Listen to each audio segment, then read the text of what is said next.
జోష్న కుట్రకు సాక్ష్యాలైన pen drive files శివన్నారాయణకిచ్చి కాశీని విడిపించిన స్వప్న. ఇంతకు ఏం జరిగింది? అసలు జోష్న కుట్రకు సాక్ష్యాలైన పెన్ డ్రైవ్ ఫైల్స్ గురించి అసలు స్వప్న ఎలా తెలుసుకుంది? కాశీని ఎలా విడిపించింది? మరి శివన్నారాయణ జోష్నకు ఎలాంటి శిక్ష విధించాడు? ఇదంతా కూడా వీడియోలో చూసి తెలుసుకునేద్దాం. కార్తీక దీపం అప్కమింగ్ ఎపిసోడ్స్లో ఏం జరగబోతుందో ముందుగా తెలుసుకోవాలి అనుకుంటే వీడియోని లైక్ చేసి ఛానల్ని సబ్స్క్రైబ్ చేసుకోండి. మొత్తం మీరు చూసుకున్నట్లయితే ఇంకా దశరథు ఇటు కార్తీక్ ఇద్దరు కూడా హాస్పిటల్కి వెళ్తారు. సుమిత్ర రిపోర్ట్స్ వచ్చాయి అని తెలియడంతో అలా హాస్పిటల్కి వెళ్ళిన వాళ్ళు తెగ టెన్షన్ పడుతూ ఉండేసరికి ఇంకా ఆ డాక్టర్ కాస్త దశరథు పరిస్థితి తెలుసుకుని దశరథను బయటికి పంపించి కార్తీక్ మాత్రమే సుమిత్రకు బ్లడ్ క్యాన్సర్ అని చెప్పడంతో ఒక్కసారిగా కార్తీక్ కుదేలైపోతాడు. కార్తీక్ గారు, మీరు కొంచెం ధైర్యంగా ఉండాలి. మీ ఇంట్లో వాళ్ళకి ధైర్యం చెప్పాలి. 1-2 రోజుల్లో సుమిత్ర గారిని తీసుకొచ్చి హాస్పిటల్లో జాయిన్ చేయాలి. దీనికి ట్రీట్మెంట్ ఉన్నట్టుగానే ఆవిడ బ్లడ్ క్యాన్సర్ స్టేజ్లోనే ఉంది. కానీ కొన్ని టెస్టులు చేయాల్సిన పరిస్థితి ఉంది. 2 డేస్లో మొత్తం పూర్తిగా ఆవిడకి ఏ ట్రీట్మెంట్ చేస్తే ఆవిడ తొందరగా రికవరీ అవుతారో ఆ ట్రీట్మెంట్ స్టార్ట్ చేయాలంటే 2 డేస్ పడుతుంది. మీకు ఉన్నది ఈ తక్కువ టైమే. ఈ 2 డేస్లో మిమ్మల్ని మీరు ధైర్యపరుచుకుని సుమిత్ర గారితో పాటు ఇంట్లో వాళ్ళందరికీ చెప్పి మనోధైర్యాన్ని వాళ్ళ మనసుల్లో నింపాలి. లేదంటే నాకు ఏమీ కాదు అన్న ధైర్యం సుమిత్ర గారికి ఉంటే మేము ట్రీట్మెంట్ చేయడానికి ఆవిడ బాడీ సహకరిస్తుంది. భయపడుతూ ఉంటే ఆవిడ బాడీ సహకరించదు. అది గుర్తుపెట్టుకోండి. మీరు ఏ రకంగా చెప్తారో అది గుర్తుపెట్టుకోండి. అందుకే ఈ విషయం దశరథ్ గారికి చెప్తే ఆయన తట్టుకోలేరు అన్న ఉద్దేశానికి రావడం వల్లే బీపీ పేరుతో ఆయన్ని బయటికి పంపించానంటూ డాక్టర్ చల్లగా తేనె పూసిన కత్తిలా చెప్పేసరికి ఒక్కసారిగా కార్తీక్కి ఏం చేయాలో అర్థం కాదు. అసలే కార్తీక్ అన్నీ మనసులో పెట్టుకుని ఆలోచిస్తూ ఉంటాడు. ఏ సమస్య ఎలా తీర్చాలా అని. ఇప్పటికే దీప సమస్యను తీర్చాలనుకుంటున్నాడు. కడుపుతో ఉంది దీప. ఇప్పుడు ఈ విషయం తెలిస్తే దీప ఏమాత్రం తట్టుకోలేకపోతే తన కడుపులోని బిడ్డకు ప్రమాదం. ఆ బిడ్డకు ఏదైనా జరిగితే మళ్ళీ కాంచన దీపనే మందలిస్తుంది, దీపనే తిడుతుంది. ఏం చేయాలో అర్థం కాని పరిస్థితిలోనే దశరథ్ రావడంతో రామయ్య బయటికి వెళ్దామనేసరికి ఇంకా బయటికి తీసుకొస్తాడు. బయటికి తీసుకొచ్చిన తర్వాత, ఏంటి కార్తీక్, ఏం చెప్పారు డాక్టరు? ఎందుకు నమ్మన్నారు? నువ్వెందుకు అలా అయిపోయావు? నీ కళ్ళు కూడా ఏడ్చినట్టు కనిపిస్తున్నాయి. ఏం జరిగింది? సుమిత్రకి ఏమైందిరా కార్తీక్ అని చెప్పనేసరికి, ఏం కాలేదు మావయ్య, ఏం కాలేదు అనగానే, అదే మాట నా కళ్ళల్లోకి చూసి చెప్పు. నిజంగా సుమిత్రకి ఏం కాలేదు లేదా? సుమిత్రకు ఏ ప్రాబ్లం లేదా చెప్పు అని చెప్పాను. కానీ మామయ్య అంటూ పట్టుకొని ఏడుస్తాడు. ఏమైందిరా, ఏం జరిగింది అనగానే, చూడు మామయ్య, నేను చెప్పేది జాగ్రత్తగా విను. అత్తయ్యకి ఖచ్చితంగా క్యూర్ అవుతుందని చెప్పింది ఆవిడ. ట్రీట్మెంట్ ఉంది, కానీ మనం ట్రీట్మెంట్ చేయించడానికి అత్తను కూడా మనం రెడీ చేయించాలి. అంటే తనకు మనోధైర్యాన్ని ఇవ్వాలి. ముందు నువ్వు ధైర్యంగా ఉండాలి మావయ్య అని చెప్పాను. కానీ అసలు మీ అత్తకి ఏమైందిరా అనగానే, అత్తకు బ్లడ్ క్యాన్సర్ అనేసరికి ఒక్కసారిగా కారును పట్టుకుని పడిపోయే స్థితికి వచ్చేస్తాడు. మామయ్య, ప్లీజ్ మామయ్య, నువ్వు ధైర్యంగా ఉంటేనే అత్తకు ధైర్యం చెప్పడానికి అవకాశం ఉంటుంది. అది గుర్తుపెట్టుకో మామయ్య అంటూ ధైర్యాన్ని చెప్పేసేసరికి ఏం చేయాలో అర్థం కాదు. ఇప్పుడు ఎలా రా అనగానే, డాక్టర్ చెప్పిన దాన్ని బట్టి ట్రీట్మెంట్ ఉందని చెప్పారు. 2nd స్టేజ్లోనే ఉండడంతో ట్రీట్మెంట్ చేయొచ్చంట. కానీ అత్త కూడా దానికి సహకరించాలి. అలా సహకరించాలి అంటే అత్త కూడా ధైర్యంగా ఉండాలి. నాకేం కాదు, మీరంతా ఉన్నారు కదా అని భరోసా మనం అత్తకి ఇవ్వగలిగితే అత్త ధైర్యంగా ఉంటుంది.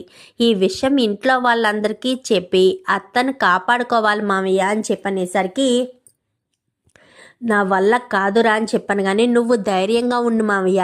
ముందు నువ్వు కుదేలు పడిపోయావనుకో అత్తకు ధైర్యం చెప్పలేరు. నిన్ను చూసి అత్త కూడా దిగులు పెట్టుకుంటుంది. అది అత్త ఆరోగ్యానికే మంచిది కాదు. పైగా దీప కడుపుతో కూడా ఉంది కదా మావయ్య, దాని గురించి కూడా మనం ఆలోచించాలి అని చెప్పనేసరికి, అవును కార్తీక్, అది నిజమే. సుమిత్ర అంటే దీపకు చాలా ఇష్టం. దీప సుమిత్రకు ఏదైనా అయితే తట్టుకోలేదు అని చెప్పి ఇంకా మాట్లాడేసరికి, ఏమోరా నువ్వే మీ అత్తకు ధైర్యం చెప్పాలి అనగానే, నాతో పాటు నువ్వు ధైర్యంగా ఉండాలి మామయ్య. సుమిత్ర బ్లడ్ క్యాన్సర్ అంతే, అది స్టేజ్లోనే ఉంది. నీకు ట్రీట్మెంట్ చేస్తే క్యూర్ అవుతుందంట. నీకు క్యూర్ అవుతుందన్న నమ్మకం నాకు ఉంది. నువ్వు మళ్ళీ క్షేమంగా నవ్వుతూ తిరుగుతావు అన్న నమ్మకం నాకు ఉంది అని చెప్పి నువ్వు ధైర్యం చెప్పు చాలు, అత్తకి ఏ బెంగా ఉండదు అని చెప్పనేసరికి, నాకే ధైర్యం సరిపోవట్లేదురా, మీ అత్తకి ఎలా చెప్పమంటావో అనగానే, తప్పదు మామయ్య చెప్పాలి. కొన్నిసార్లు భయాన్ని లోపల పెట్టి ధైర్యాన్ని ప్రదర్శించాలి అంటూ ఇంకా మోటివేషన్ చేస్తాడు ఇంకా దశరథనైతే. ఇంకా దశరథు ఇద్దరు ఇంటికి బయలుదేరి వచ్చేస్తారు. దీప బయట గార్డెన్లోనే తిరుగుతుంది కదా, ఇంకా కార్తీక్ ఎప్పుడెప్పుడు వస్తాడా అని గేట్ వంకే చూస్తుంది.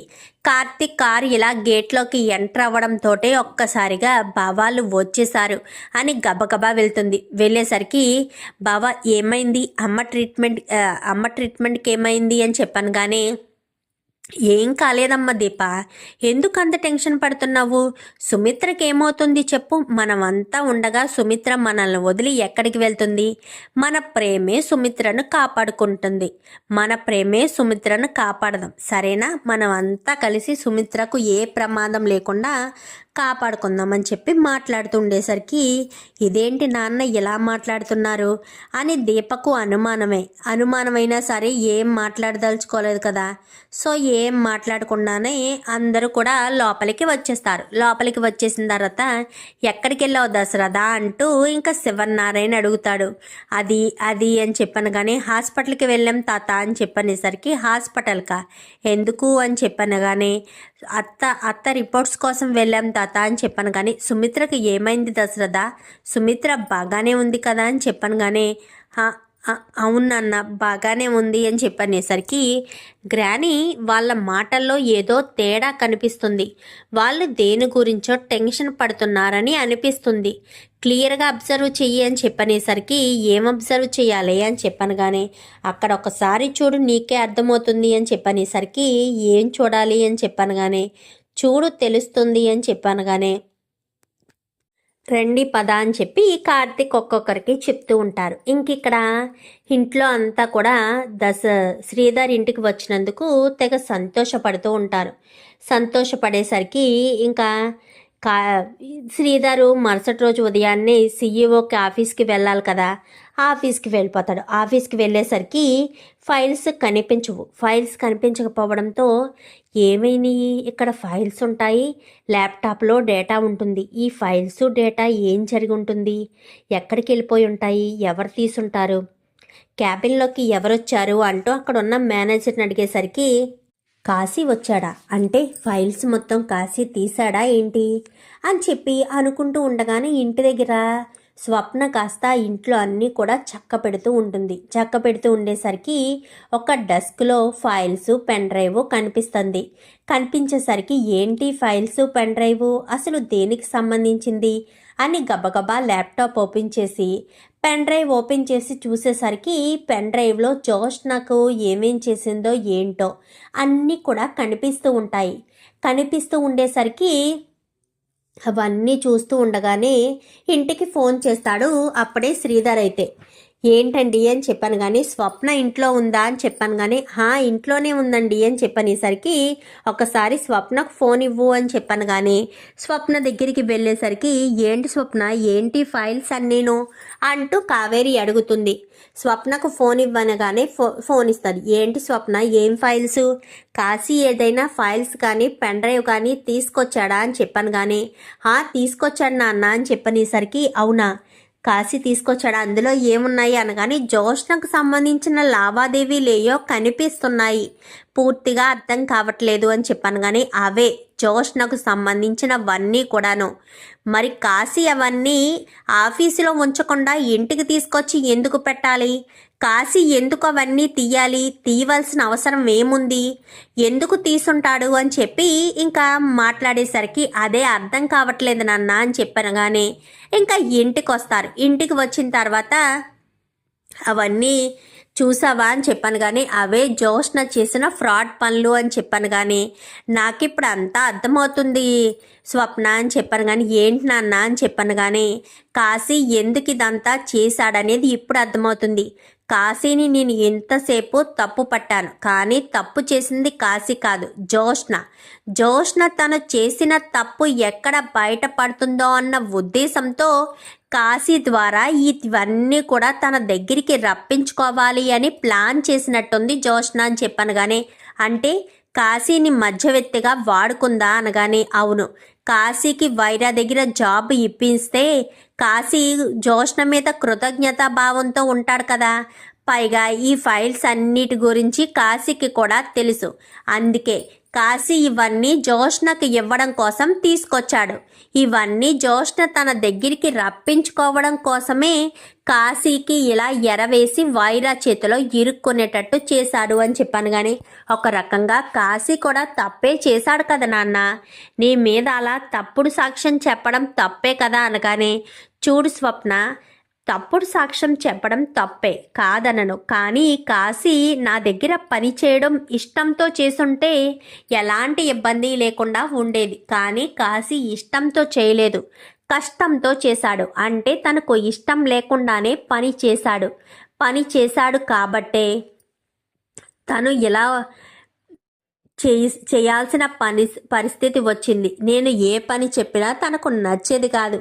ఇష్టంతో చేస్తే ఏ పని చెప్పినా నచ్చుతుంది, అది ఇష్టం లేకుండా చేయడం వల్ల నచ్చేది కాదు.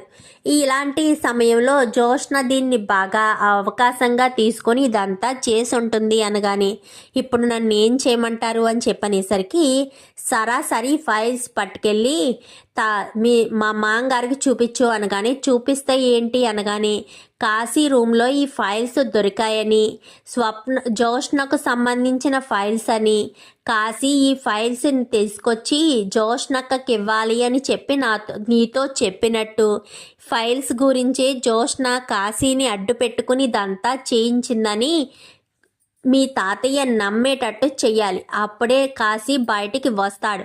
కాశీ జైల్లో ఉంటే నాకు సంతోషంగా ఉండదు, ఎందుకంటే నువ్వు బాధపడతావు కదా. నేనేం బాధపడను నాన్న అని చెప్పాను కానీ ఎందుకు బాధపడవు అంటే కాశీ జైల్లో ఉండాలని నువ్వు కోరుకుంటున్నావా? తప్పు చేసినప్పుడు శిక్ష అనుభవించాలి కదా నాన్న అని చెప్పాను కానీ అంటే కాశీ తప్పు చేశాడు కాబట్టి శిక్ష అనుభవించాలి అంటావు. కానీ నా కూతురు బాధపడుతూ ఉంటే చూస్తూ ఊరుకోను. జోష్న స్వార్థానికి కాశీని బలి తీసుకుంది. రేపన్న రోజున బయటపడితే జోష్న బయట పడకూడదు అన్న ఉద్దేశంతోనే జోష్న ఇలా చేసింది. నాకు అర్థమైంది. నువ్వు వెంటనే నేను చెప్పిన పని చెయ్యి అని చెప్పనేసరికి సరే నాన్న అంటూ ఆ ఫైల్స్ తీసుకుని సరాసరి శివన్నారాయణ ఇంటికి బయలుదేరుతుంది. తాతయ్య గారు అని చెప్పనేసరికి ఏంటి స్వప్న ఎలా వచ్చావో అనగానే నేను మీతో మాట్లాడాలి అని చెప్పనేసరికి కాశీ గురించా అని చెప్పనగానే కాశీ మీద మీకెంత కోపం ఉందో నాకు అంతే కోపం ఉంది. ఎందుకంటే మా నాన్న మీద తప్పుడు సాక్ష్యం చెప్పి మా నాన్న జైలుకి వెళ్ళేటట్టు చేసిన తర్వాత కాశీకి నా మీద నాకు కోపం లేకుండా ఎందుకుంటుంది? కానీ కాశీ దగ్గర ఒక విషయం ఉంది, అది మీకు తెలియచేయాలి అని. కాశీ ఎవరి మాటలు నమ్మిదంతా చేశాడనేది మీకు క్లారిటీ వస్తుంది అన్న ఉద్దేశంతోనే నేను తీసుకొచ్చాను అనగానే ఏం తీసుకొచ్చావు అనగానే ఇవి ఫైల్స్, పెన్ డ్రైవ్, ఒక్కసారి మీరు ఇవి చూడండి మీకే అర్థమవుతుంది అనేసరికి ఫైల్స్ ఓపెన్ చేసి చూస్తాడు. ఫైల్స్ ఓపెన్ చేసి చూసేసరికి పెన్ డ్రైవ్ కూడా ల్యాప్టాప్కి పెట్టి చూడడంతో ఇవన్నీ కూడా నీకు ఎవరిచ్చారు అనగానే నాకైతే ఎవరూ ఇవ్వలేదు, కాశీయే తీసుకొచ్చి వీటిని దాచిపెట్టాడు. కాశీ ఇప్పుడు జైల్లో ఉన్నాడు కాబట్టి ఆ రూమ్ అంతా క్లీన్ చేయడం కోసమని నేను తీస్తే ఇవి కనిపించాయి. ఇవి చూడడంతో నేను షాక్ అయ్యాను. అంటే ఇంత ఫ్రాడ్ జరిగిందా కంపెనీలోని అని చెప్పి అనుకున్నాను. మరి ఫ్రాడ్ అంతా కాశీ ఎందుకు తీసుకొచ్చాడు అనే అనుమానం కూడా కలిగింది. అప్పుడే నాకు ఒక విషయం అర్థమైంది అని చెప్పాను కానీ ఏంటి స్వప్న అది అని చెప్పాను కానీ ఇవన్నీ విషయాలు కూడా జోష్నకు తెలిసే కాశీని అడ్డు పెట్టుకుని కాశీ ద్వారా ఇదంతా చెయ్యాలి, అంటే తను చేసిన తప్పులన్నీ తన చేతుల్లోకి తీసుకోవాలి అని జోష్న అనుకుందని, అందుకే కాశీకి వైర ద్వారా జాబ్ ఇప్పించింది అని నాకు అనిపిస్తుంది అని చెప్పనేసరికి, అంటే జోష్నే తప్పు చేసిందంటావా అని చెప్పనగానే కాశీకి సంబంధించిన వాట్సాప్ మొత్తం అన్నీ చెక్ చేస్తే జోష్న కాల్సే ఎక్కువ ఉన్నాయి. ఇక్కడే మామయ్య గారు నాన్న జైలుకి వెళ్ళిన తర్వాత కాశీ జోష్న చాలాసార్లు మాట్లాడుకున్నారు. మాటలు కూడా చాలా నిమిషాలే ఉన్నాయి.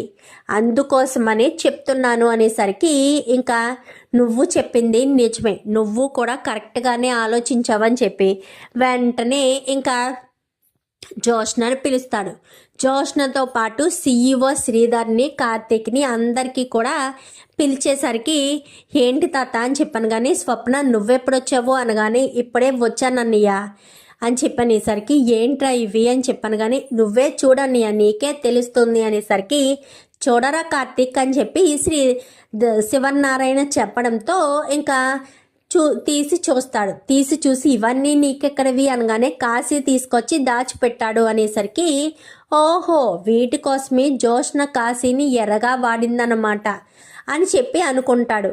మంచి పని చేసావరా అని చెప్పి తన మనసులో అనుకుంటాడు. ఇంకా కాశీ అయితే ఇంకా అలా అనుకున్న కార్తీక్ అయితే అలా అనుకున్న తర్వాత ఇంకా శ్రీధర్ కూడా వచ్చి, ఏంటి శ్రీధర్ ఏంటివంతా అనగానే, జోష్నకు సంబంధించి ఫైల్స్ మామయ్య, నేను జైలుకి వెళ్ళడానికి ముందే ఇవన్నీ గ్యాదర్ చేసి ఉంచాను.